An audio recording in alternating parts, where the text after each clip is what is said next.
এসএসসির জিডির মার্কস সবে শেষ হয়েছে। এইবার মেডিকেলের পালা। মেডিকেলে ফিট হয়ে গেলে কাট আপ মার্ক অনুযায়ী তাদের এম প্যানেলে নাম উঠবে, অর্থাৎ চাকরি পেয়ে যাবে। কিন্তু সবাই চিন্তিত মেডিকেল ফিটনেস নিয়ে। সেই বিষয়েই ছোট্ট একটি আলোচনা।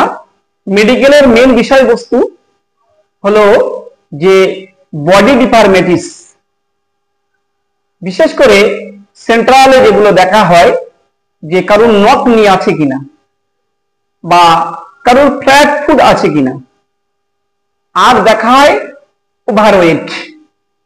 তো আজকে ওভারওয়েট নিয়ে বিশেষ করে আলোচনা করব।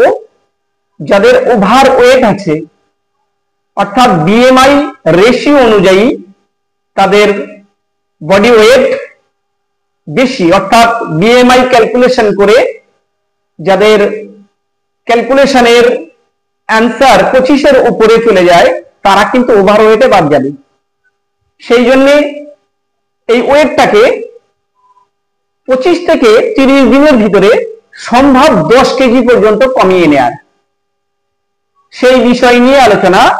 আমরা জানি সায়েন্স মোতাবেক মেয়েদের আমরা প্রায় 12% আর ছেলেদের ক্ষেত্রে 7% মেদ থেকে আমরা বডি ওয়েট কমিয়ে নিতে পারি।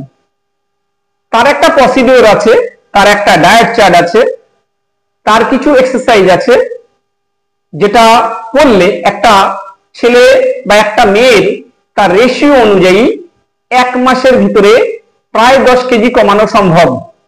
আমার মাঠে যে ছেলে মেয়েগুলো আছে যাদের ওভারওয়েট ছিল তারা কিন্তু 1.5 মাসের ভিতরে কেউ 12 থেকে 13 কেজি পর্যন্ত বডি ওয়েট কমিয়ে নিয়ে এসএসসি জিডির মাঠ করেছে।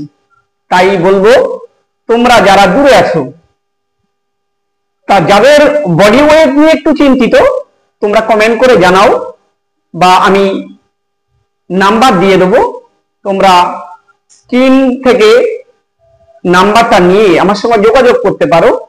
এখনো মেডিকেলের ডেট দেওয়া হয়নি, খুব শীঘ্রই দিয়ে দেবে।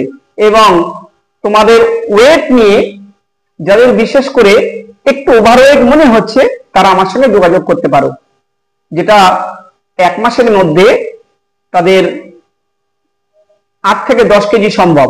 সাথে সাথে যাদের বিশেষ করে নক নি, সেই নক নি যে বডি ডিফরমিটিস আছে সেটা নিয়েও যাদের চিন্তিত তারাও যোগাযোগ করতে পারো। এবং ফ্ল্যাট ফুট যাদের আছে তাদের কিছুটা রিমেডি বলে দেওয়া যেতে পারে।